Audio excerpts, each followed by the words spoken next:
Hi, I'm Julius, 37. And I'm Mars, 40. I live in Germany with my wife, our 2 sons, and our 2 dogs. And I live in the Netherlands with my wife, our son, and our dog. We are both entrepreneurs together with our wives. And next to that, I am also employed. We live very busy lives with very few spare time. So we need to make sure we get the most out of our days. We want to live healthy, develop ourselves. And challenge ourselves. And together with that, we want to be good husbands. And a fun dad. And that's why we're sticking to a strict regime. For 75 consecutive days. Welcome to Fatherly Grid, thriving through 75 hard. Yes, welcome everyone. Yes. To our week 5 recap of our Fatherly Grid challenge. Mars, welcome. Thanks for joining. Yes, you're welcome. Before we start, I just have a quick announcement to make. We have now an official sponsor. So this episode is actually sponsored by Podcastle, which is the platform we are recording on, since Mars and I are not able to sit in the same room. Podcastle is an online recording studio specifically focusing on podcasting. You are able to create audio as well as video podcasts, and they are offering a free version, of course, but that is really narrowed down. You can do multi-track recordings with up to 10 remote guests. You'll have unlimited audio recordings, but the kicker is that they are providing now a lot of really cool AI tools for the post-production. So if you're not really into audio engineering, you still are able to create good and clear sound, even when you have a shitty microphone or not a microphone at all. So there are filler word detections or text-to-speech options. You can create AI-generated audio episode summaries. So a lot of cool stuff. We are going to pack the link in the show notes. So if you would like to support the episode and you are interested, or support the podcast, and you are interested in starting your own, click on that link and you get 2.5 months free when you decide to go with the Pro plan, a yearly invoice. Thank you for Podcastle to supporting this episode. So, Mars, what's up? How you doing? I'm doing pretty well. I feel a bit. I'm not sure if tired is the right word. I feel a bit low on energy. It's not that I can fall asleep at any moment or something, but I feel a bit, as if my energy levels are a bit lower. And I think it has to do with the fact that due to the fasting, to the 12 to 16 hours fasting, I'm eating less as well, obviously, because there is less time. So I think it might have to do with my intake of calories, perhaps. Not sure. But for the rest, I'm actually doing fine. Yeah. And you, how do you feel? Tired. I got my blood results back, and it turns out I have an iron deficiency. Oh, yeah. And that comes down to like normal fatigueness. And over the last couple of weeks, I already kind of felt like that with the action I'm getting, working out 2 times a day, and being up all day and being really active already got to me a bit. So the level of tiredness is high. And on the other hand, me not getting enough sleep is not helping here. So especially since we got a couple of requests and asking about how the actual week looks like with 75 hard, I think that is a good point to talk about it. So yeah, this week was special since the Super Bowl was on Sunday. So I worked. So the kids went to bed on Sunday. I worked out, went to the gym, and then got back. I made the decision not to go to sleep for a couple of hours before for 2 hours before the Super Bowl starts. So I stayed up and worked for a bit and watched the first 2 quarters. And then I decided, okay, you have so much going on Monday. If you're going to stay up, you're potentially going to destroy the whole week based on the fact that you're missing out on so much sleep. So I decided to quit it and go to bed, since I wasn't invested in both of the teams so much that It doesn't matter. So what time did you go to sleep? I would say 2:30 or something like that. And I had to get up at 6. So my basic timeline looks, so I normally get up between 6 and 6:15 if I'm not planning to work out in the morning before everybody wakes up or read. Yeah. Because then I have to wake up the kids at 6:30 because we have to get out of the house normally between 7:15 and 7:30 at the latest. Yeah. So you have to kids up, prepare breakfast, prepare the stuff for school, food for school and kindergarten, and then get the kids into clothes, brush the teeth, and get out of the window. And then normally it's pretty stressful in the morning. Yeah. Do you need to make them sandwiches and prepare a lunchbox and everything? Yeah. Do you do that in the morning or already in the evening? No, in the morning. I feel like if you prepare it in the evening and then put it in the fridge, the bread is always stale. Yeah. It's not good. And I don't want to do that. They normally get a sandwich and veggies, so carrots and apples or stuff like that, because the school asks us to not provide any sweets or other unhealthy condiments. So it always have to be like veggies or fruits. Anyhow, so I get the kids to school. My older one has to be in school at 7:45, and the younger one, it's daycare, so the latest 8:30. But normally I drop him off at 8, and that I take the chance normally and go for the extended walk, take the dogs out, go for like 45 minutes. Now it's potentially more of an hour. So I go out an hour. This week was particularly shitty because it was raining. It's raining constantly. Yeah. So in an ideal world, that's the point where I already have my first workout in. If I'm not walking, I'm trying to get to the gym after I drop off the kids. And I had a couple of nights where I just jumped on the bike when the kids went to bed, instead of like the time, and then go with the bike in the dark. But yeah, one workout in the morning is my plan normally, or at noon the latest, or when it's really perfect, one workout in the morning and one workout at noon before I pick up the kids from school and daycare. So I already have it out of the way. But particularly, for example, this week was interesting because Sunday was a Super Bowl. Then I had to get up early, get the kids ready. I had my first call on 9:30, so I really had to hurry up.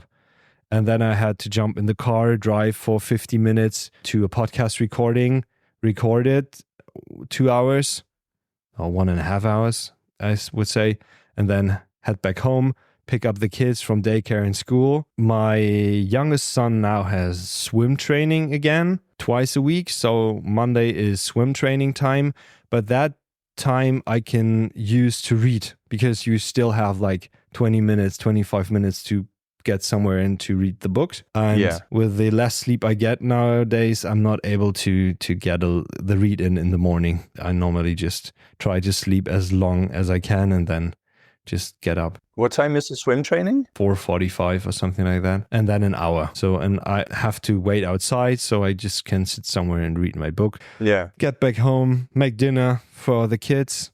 And in particular, Monday, for example, I had another recording at 8 in the evening. And I made the fatal mistake of drinking major energy drink before I headed out there. Since I don't consume as much caffeine anymore, I was over caffeinated and I wasn't able to go to sleep till 2.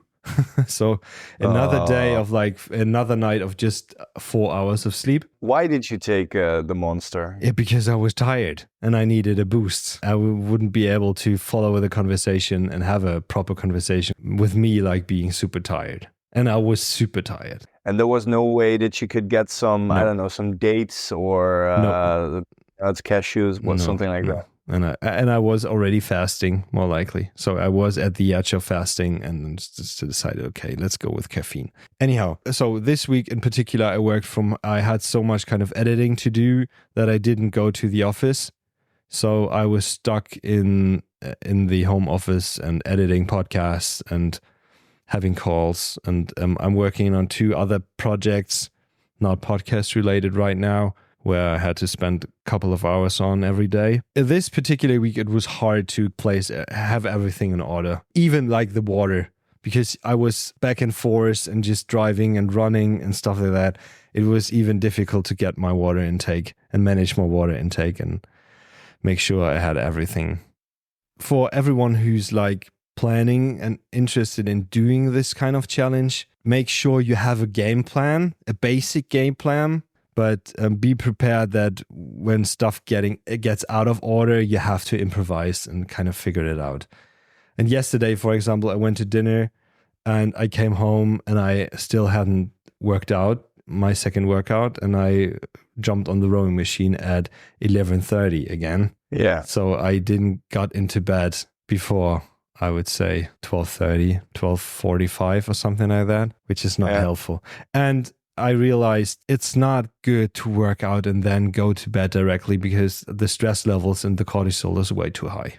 I just wanted to ask that because I got the question from one of the listeners that we're talking about not having caffeine 8 to 12 hours before you go to bed because it will mess up your quality of sleep. But yeah, doing a workout in the evening will probably do the same, especially what you just explained right before going to bed. So then like your quality of sleep this week, not only the amount of sleep, has been pretty low as well then. Yeah, but that shouldn't be, and I need to fix that. But this week in particular was chaotic. And the most interesting part will be Sunday, because my son has a hockey tournament. We're going to meet at 8:30 and I'm not going to be home, I would say around 6. So I need to get my first workout in before we head out, indefinitely. So I have to get up really early and do something. So yeah. Will you be able to do a workout there at the premises? Yeah, but I'm going to bring Vita, my small son. So not really. Okay. So because I have to look out for him. If it was just me, I could get in my running shoes or walking shoes and work out there and head out for like 45 minutes and just do something. But since I have both kids, it's going to be difficult.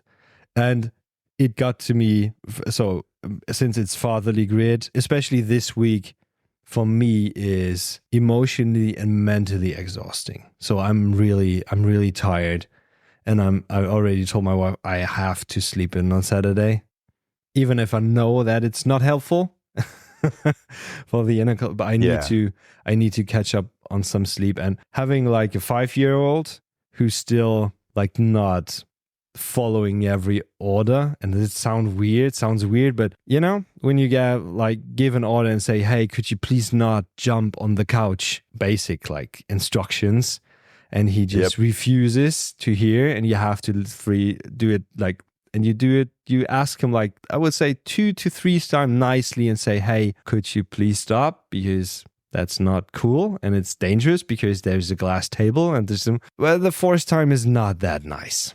And he says, get the fuck out. No. Yeah. And a 9-year-old. Traumatized kid there. Yeah. And the 9-year-old who is the biggest passion is discussing everything. So you give an order and why? And no. And you say, this wasn't an open invitation for a discussion. I just told you to do something, get your homework done or whatever. We are not going to sit down and debate for 25 minutes if it's necessary to get your dirty underwear out of your room into the basket so we can wash it. Huh? Do you think that the challenge and the lack of sleep, or the combination of those things, that they will influence how you deal with those situations? Yeah, unfortunately, yes. As you're already stressed out a bit based on kind of and that is the shitty part. The shitty part is like being stressed out, and I wouldn't say that I just get it off on my kids, but it doesn't help when it comes down to patience. Yeah. And the willingness to let stuff go. And I think that is our generation who is, my parents were, I wouldn't dare, when my dad told me something, that was kind of the law. And I wouldn't dare to start an open discussion and a debate with him if it's necessary to,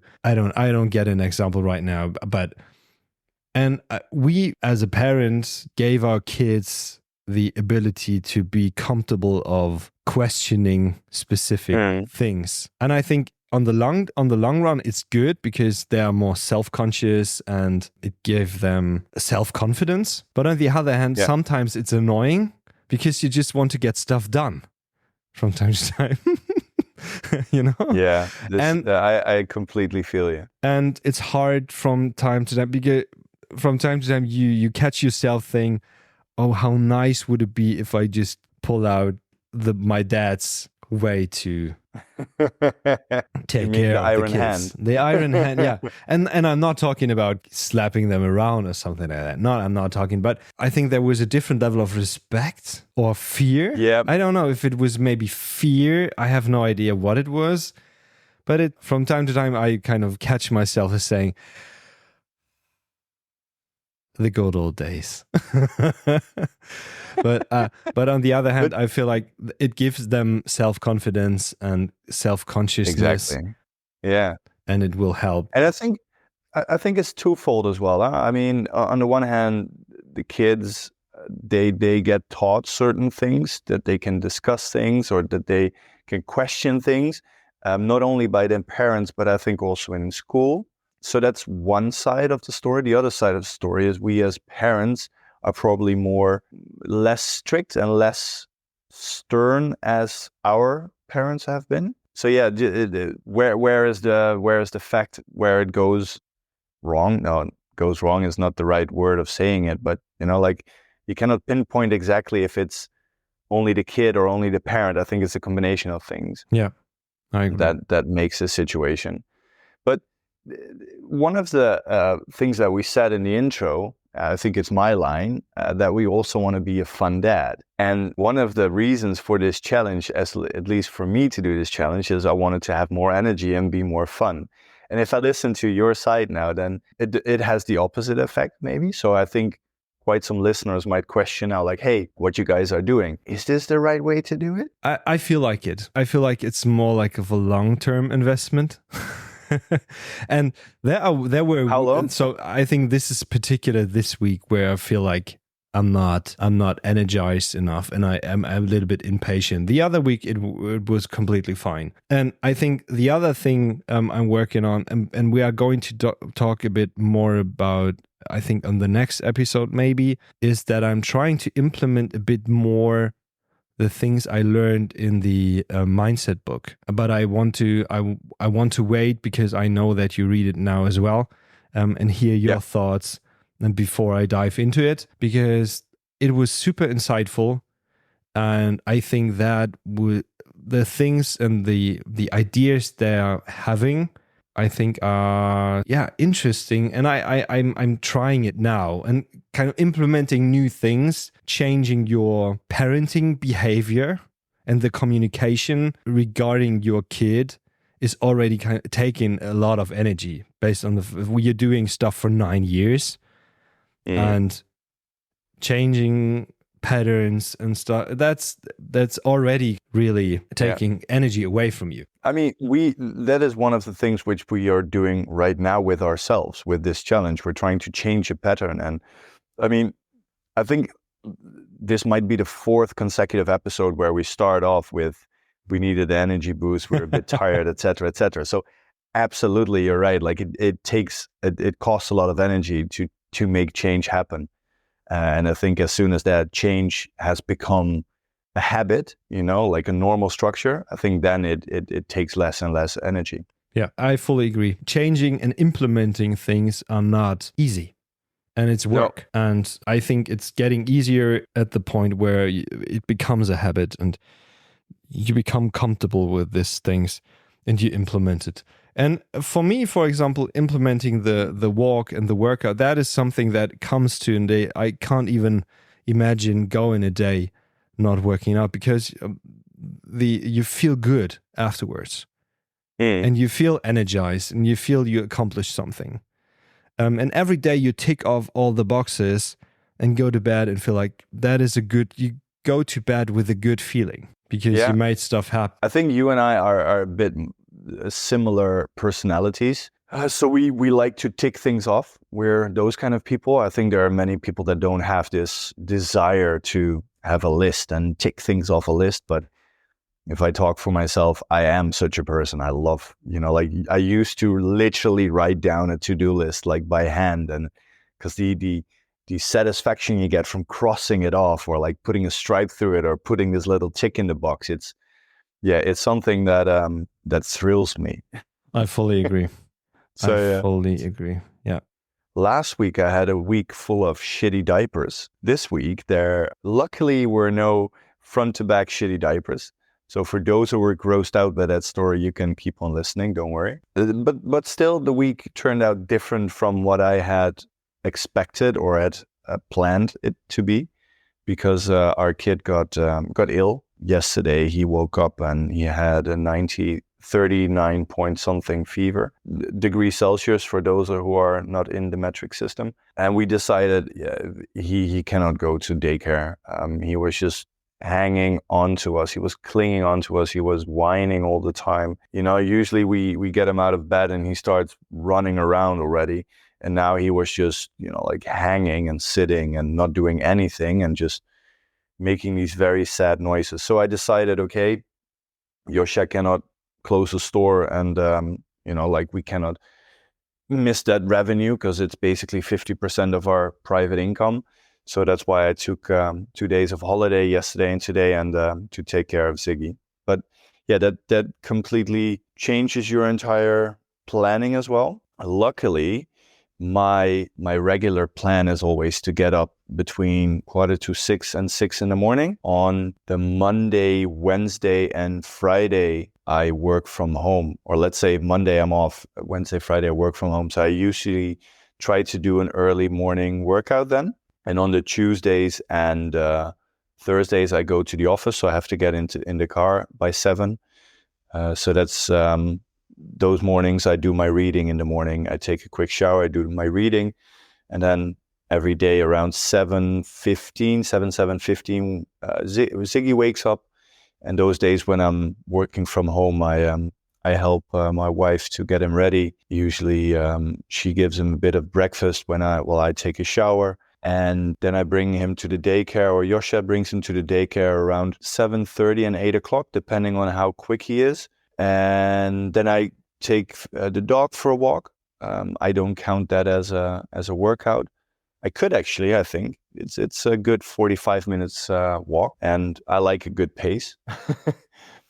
Frankie, our dog, doesn't always like my pace, but yeah, he has to come along in that pace. And then at 9, I start my work. So from 9 till 5:30, I have my working day. When I work from the office, it's until 4, but then I have to drive back for an hour. So until 5 o'clock, there is no way I can do a workout. There's no way I can do reading or whatsoever. Don't you do like a lunch break or something like that? Yeah, but I feel like the 2 days that I'm in the office, I want to have a lunch break with my colleagues. Yeah, fair point. I don't want to use that one because my reason to be there is to connect with colleagues. Yeah. So I don't want to miss out on that opportunity. And when I'm at home, I need to take care of the dog. I need to walk him. I at least 3 times, preferably 4 times a day. I want him to be outside. So during my lunch break, when I'm at home, I walk him again. So my step count is above 10,000 every day. And if I haven't done a workout in the morning, I have to do it in the evening. So then on Tuesdays and Thursdays, I try to do a stretching routine in the evening because that one I can do from home. I don't need to go out. I can be together with my wife, or I can, do it in combination with recording this podcast. And yeah, that's a bit how I try to plan my things. But yeah, as mentioned today, Ziggy was ill, so the entire day goes different. I did a workout together with him today. I decided to do a 45-minute core workout, and a bit of stretching. And so I rolled out the yoga mat here in the living room, and I was doing like a hip bridge. And then, he decided to climb on top of me. And he's about 15.5 kilos already. So it was a heavy hip bridge. And when I had to do leg raises, I was just seeing him sitting there on the floor and just, like lifting his legs as well.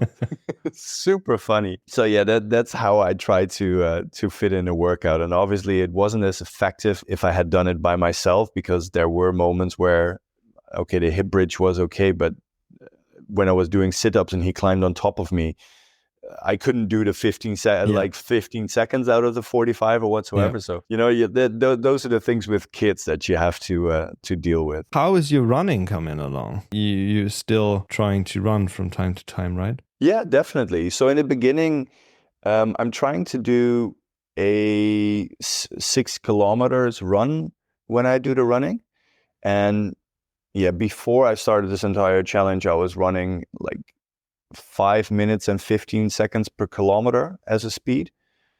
When I started this challenge, I had to stop after every kilometer. I had to walk after a kilometer because I was out of breath. It was pathetic. I mean, before I could do, 8 kilometers, no problem, okay, no problem, but I didn't have to stop in between. And mind you, I am not a runner, so there are people that are running 20 kilometers or whatsoever. Massive respect for that. I am not such a person. I've got bad knees as well, so 8 kilometers, 10 is the max for me. But nowadays, the 6 kilometers is going better again. I think I averaged about 5 minutes and 40 seconds on the kilometer last time. And I don't have to stop every kilometer anymore. I do admit that I have to walk 2 times per run. But yeah, it goes better. I feel my stamina is getting better. The core exercises really work out as well. I'm still shaking and trembling and sweating my ass off while this dude on the television is laughing in my face. But I feel I can, do it better and better every week. So that's good fun. That's nice. And this week I've done 3 out of 4 days, 16 hours fasting. So. And how does it feel? Yeah, pretty good. I do feel that I really need to take care of a good evening meal. Mm-hmm. Sometimes I have had an evening meal where I noticed, okay, this might not be enough to pull me through the 16 hours. And then it was, 2 hours before the end of the 16 hours, I was really hungry. But if I have had a good evening meal, then there is really no issue. Did you try drinking water when you start to feel hungry? Yeah. Did it help? That does work. That does take your mind off things. So definitely that does help. Yeah, okay. I'm just thinking, like you mentioned last time that you wanted to try a 36-hour fast. And I know that you sometimes do a 24-hour fast. Yeah. How do you do it? If you have a proper meal, and I feel like the body adapts. When you stretch the fasting periods, I feel like that's not too... So for me, it's now basically 18 hours is like the baseline. From time to time, I just get like 16 hours or 15 hours, but I feel like 18 hours is my normal fasting window. So, and today is my 36-hour fasting. So I had my last meal at 4. So the next time I'm going to eat will be Saturday morning. So I think it's more like 42 hours because the 36-hour window will close at 4 in the morning, Saturday morning. So, and then just having breakfast between 8 and 9 will be then. And I'm just 40 realizing hours. Something. You have an extra challenge there because you're preparing food for your family. Yeah. But that's not an issue for me. You're cooking food even though you can't eat it. That hasn't been an issue for me before. Because I have my Zero app and I just have the clock and I said, okay, you already have gone so far. So why now stop the clock? Let's just go. And the good thing is the full lunch. So especially in the week, the kids getting lunch in daycare in school. So it's just dinner, which contains, since we're in Germany, it's not warm. It's bread and cheese and whatever the kids feel like. Oh, you don't eat a warm meal in the evening? No, normally we don't, because they get a warm meal around noon. And my wife is also having a lunch break, and my wife is now I told you she started working out again, and now she cuts her eating window till 4. So after, she's not going to have anything to eat after 4, so I don't even have to prep food for her.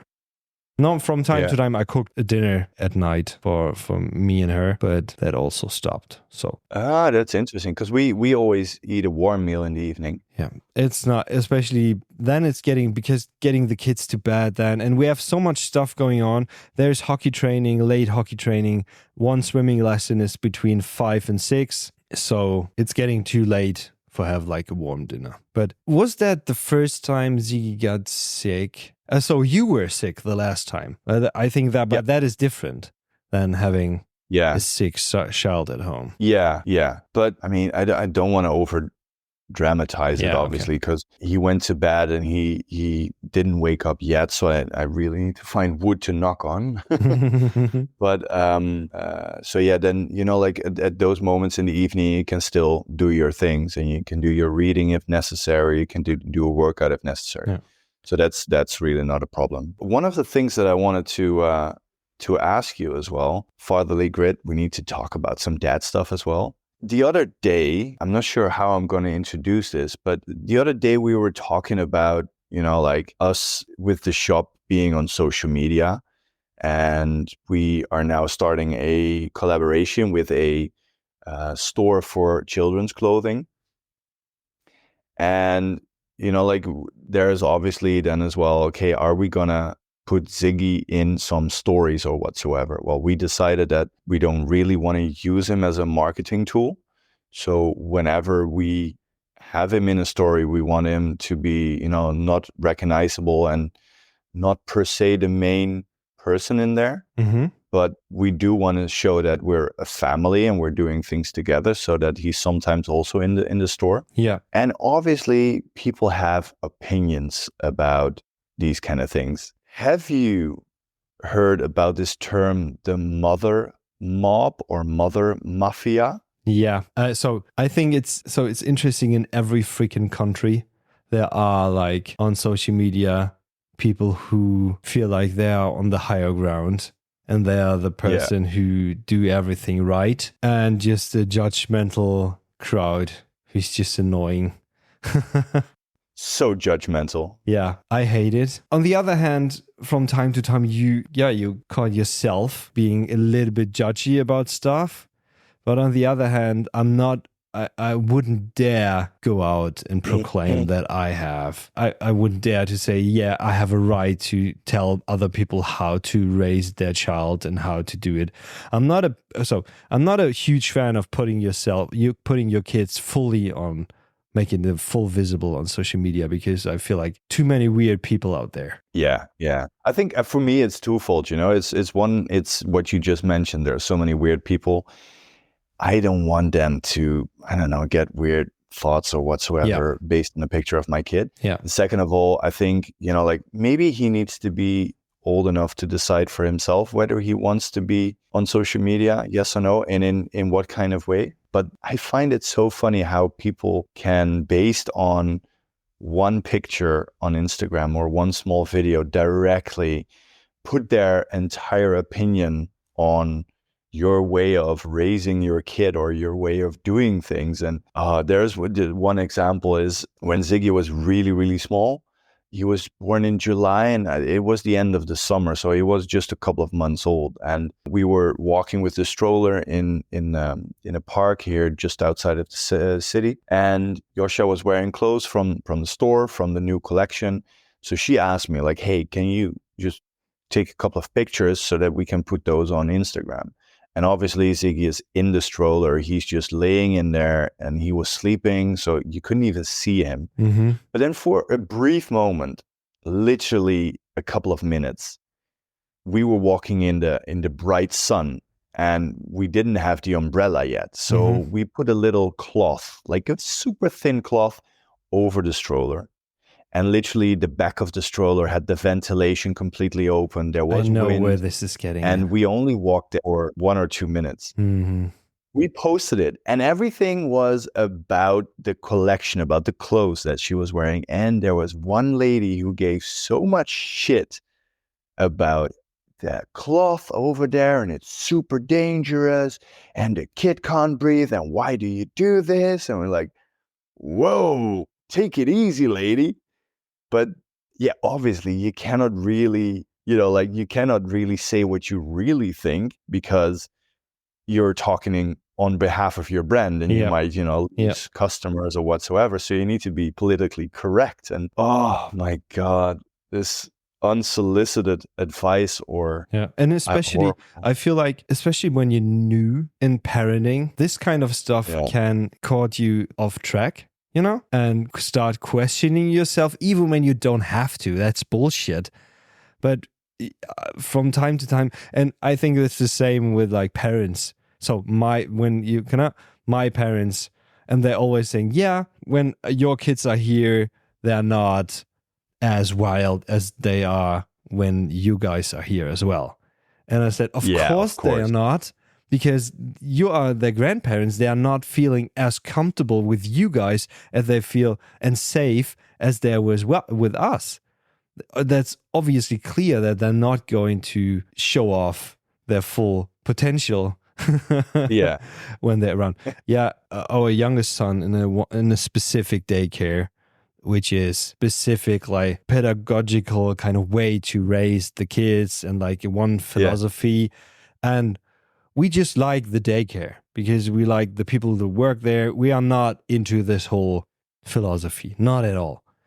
But the people there are really strict about kind of they're knitting their own clothes for their kids, and we are not really willing to give our kids into kind of this state school system. So we really would like to kind of educate them in a different way. So really right particular kind of cultish. But again, the daycare is great. The food is great, and they're really a lot of time outside and stuff like that. And obviously, the people who were in charge of my son are not as heavy into that stuff as the rest of the teams. So but it gets, and that's the same. Like, why?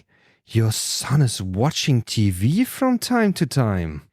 Screen time, he can die from it. And I said, chill out, dude. Especially the way that people are saying things, like they say things, and the way that they say it or the tone that they're using, exactly what their opinion is about it. Like, a television screen? Ours don't get that before they finish their plate or whatsoever. Sugar? You give your kids sugar? They have sweets? Shut the fuck up. I love it. There's a but on the other hand, I feel like the people who are the most judgmental are the ones who have the less kind of self-consciousness, and questioning themselves constantly. And they pull out the energy for themselves by judging others about their action. And that makes them feel better about themselves, And the most interesting part is people with no kids trying to educate yourself about how to properly raise your kid and take care of your kid. That's the best kind. That's the one I love the most. And let me say one thing. I used to be such a person. Highly judgmental. I am judgmental. Don't worry about that. I keep my stuff judgments for myself, or indoors. I don't need to ventilate my things, but I do notice that I have been in the past saying things when I didn't have kids yet about young parents, like about ways of raising them or whatsoever. Like, why would she give the kids so many, I don't know, let's say raisins? Because there's so much sugar in there and whatnot and blah, blah, blah. And then, when you're a parent, you sometimes think, okay, I have nothing else to give him. And at this moment, he's so whiny and he needs to have something in his mouth. And then when he has something, I can just, cook, and you just give the raisins. And that raisins is a bad example, but I have been such a person that was judging others. And now I'm just realizing, sometimes you just need to choose your battles. But that in the Netherlands, when you have a young kid, every couple of weeks, you need to go to this center to have your baby checked. Like, how long is he? Like, that's the same here. How much weight? You have appointments with your pediatrician. Yeah. Exactly, and it's not obligatory, we noticed. And there, the people are the most judgmental ever. Really? 'Cause it's amazing. So as soon as Ziggy was born, I was right afterwards, I was starting with a new project, and Yosha is having the store.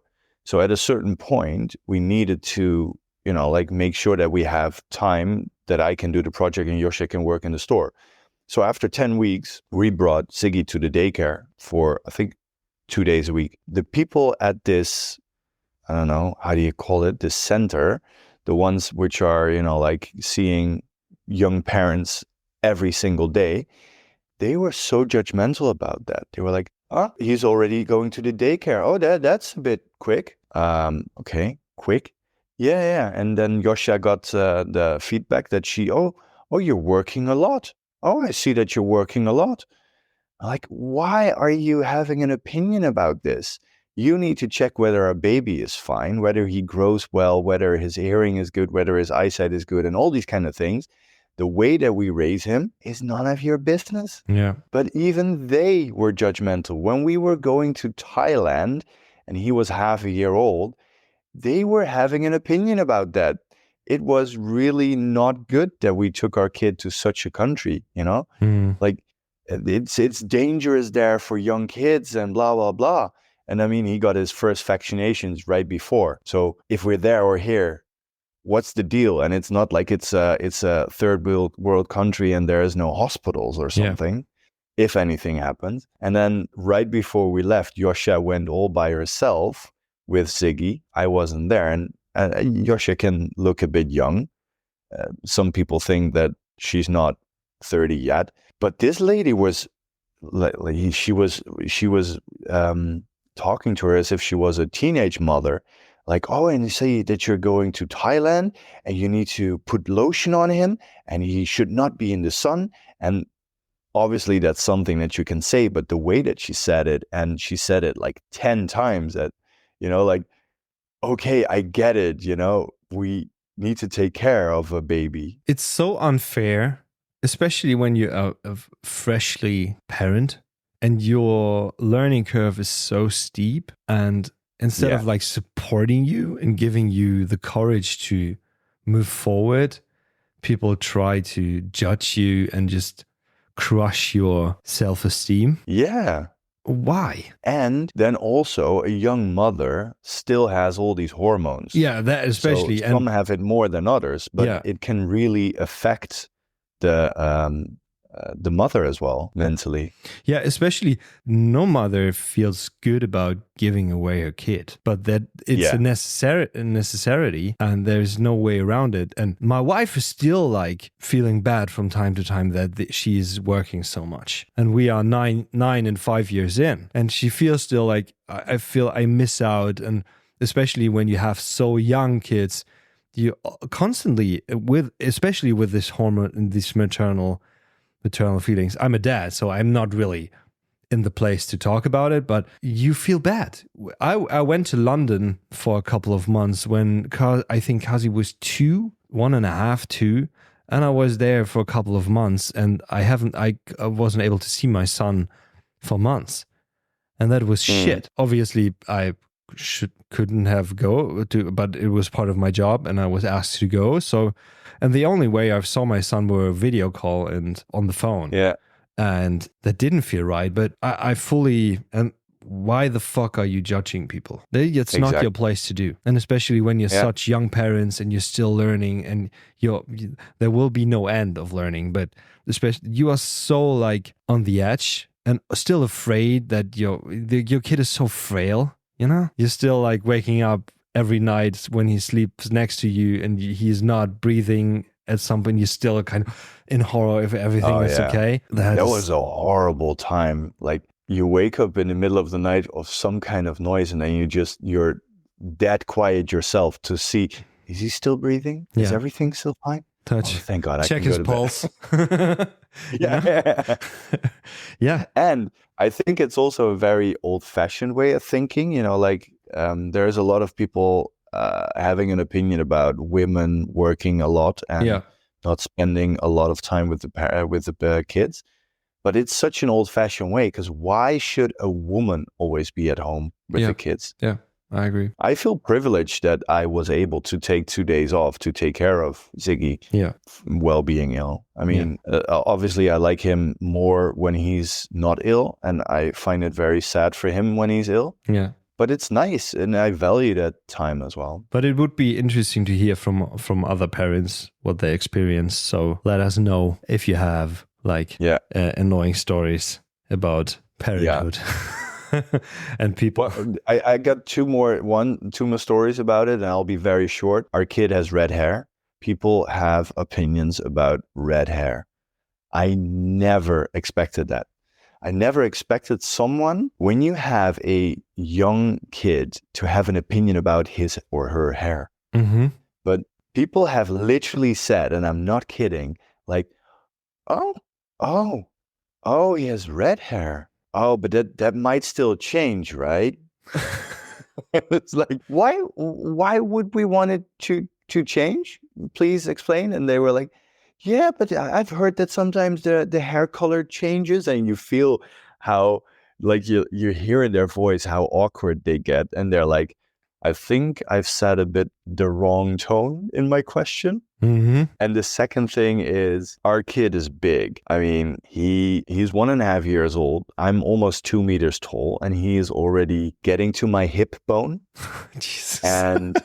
And he is almost 16 kilos. He's 15.5 kilos, and he's only 1.5 years old. But, everything is in proportion. Yeah. But when he was a baby, like, it was not in proportion. And I'm talking really chubby arms, hands, and legs are super chubby. Yeah. But I mean, he wasn't crawling. He wasn't walking. It's okay, right? Yeah. But there were people having opinions about that. What you're feeding you shouldn't feed your child McDonald's. Yeah, but I mean, they were saying, like, you shouldn't feed him so much. Yeah. Like, how do you know how much I'm feeding him? Yeah. If you say I'm feeding him too much, then apparently you know how much I'm feeding. Or, like, oh, maybe you should cut the feeding a bit. Maybe you should give him less. And we were like, why would we want to do that? It's a fucking baby. You want to put him on a diet? Are you crazy? Exactly. I mean, he's got the rest of his life to be on a diet or whatsoever. And I mean, look at his mother and father. We're not unhealthy people. No. Don't worry about him getting obese. But, oh man, people really can be blunt in those kind of things. But yeah. Wow. All right, Mars. Yep. I think we're rambling on, aren't we? We're rambling on. We have to find an end. I'm really curious from our listeners whether they recognize themselves in these kind of stories, and indeed what you mentioned, if they have cool stories. So please reach out to us to let us know about your stories. Yeah, let us know. You can still, as always, find all the stuff in the description. Again, thank you, Podcastle, for sponsoring this episode. Really cool. Thank you for the support. And yeah, thank you, Mars, for taking the time. And thank you. Next time we're a bit more organized and spending so much time on our day, maybe. Let's see where the listeners are dropping off, whether they find everything interesting. That's true. Alrighty then. Have a great rest of your night. You too. All right. Bye-bye. Bye.